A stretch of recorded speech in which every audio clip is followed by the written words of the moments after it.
Coucou, et bien voilà, je fais cette vidéo parce qu'il y a quelques jours j'avais fait une vidéo sur le fait de croire ou ne pas croire aux entités, aux fantômes, appelez-le comme vous voulez. Voilà, donc je voulais expliquer mon histoire à la demande de quelques personnes. Voilà, donc moi j'y crois fermement pour avoir vécu beaucoup de choses.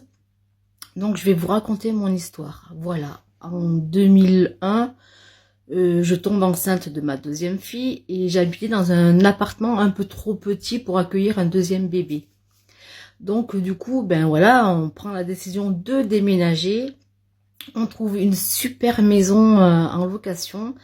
Donc allez, c'est parti. Voilà, on fait ben, le nécessaire pour le déménagement. Et dans cette maison, il y avait 3 chambres. Donc la chambre parentale, la chambre pour ma première fille et la chambre du bébé.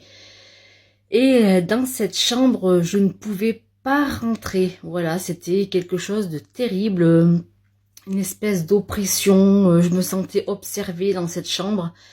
Et je tenais toujours la porte fermée car j'avais vraiment peur en fait, enfin peur. Je peux pas dire si c'était de la peur, mais je ressentais quelque chose d'oppressant dans cette chambre. Quand je rentrais dans cette chambre, j'avais des frissons, je me sentais vraiment pas bien du tout, un peu la nausée, tout ça. Alors oui, j'étais enceinte de 3 mois quand on est arrivé dans cette maison, mais ça ne venait pas de là.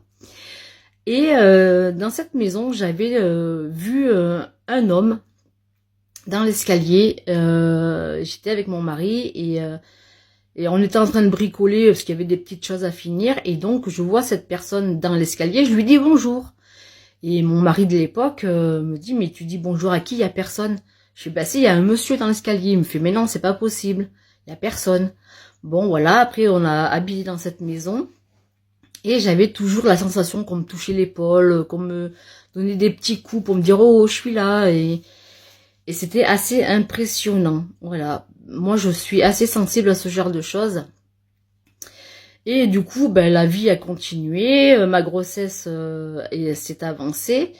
Et j'arrivais pas à préparer la chambre du bébé parce que je ne pouvais toujours pas rentrer dans cette chambre. J'avais une impression qu'il y avait quelqu'un qui me regardait, voilà, c'était pas forcément négatif, mais je sentais qu'il y avait quelque chose qui allait pas dans cette maison.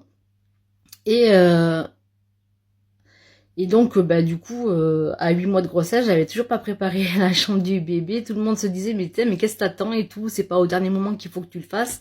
Et moi, j'arrivais pas à leur expliquer que je pouvais pas rentrer dans cette chambre et que j'étais oppressée. Je fais une partie 2, j'aurais pas le temps.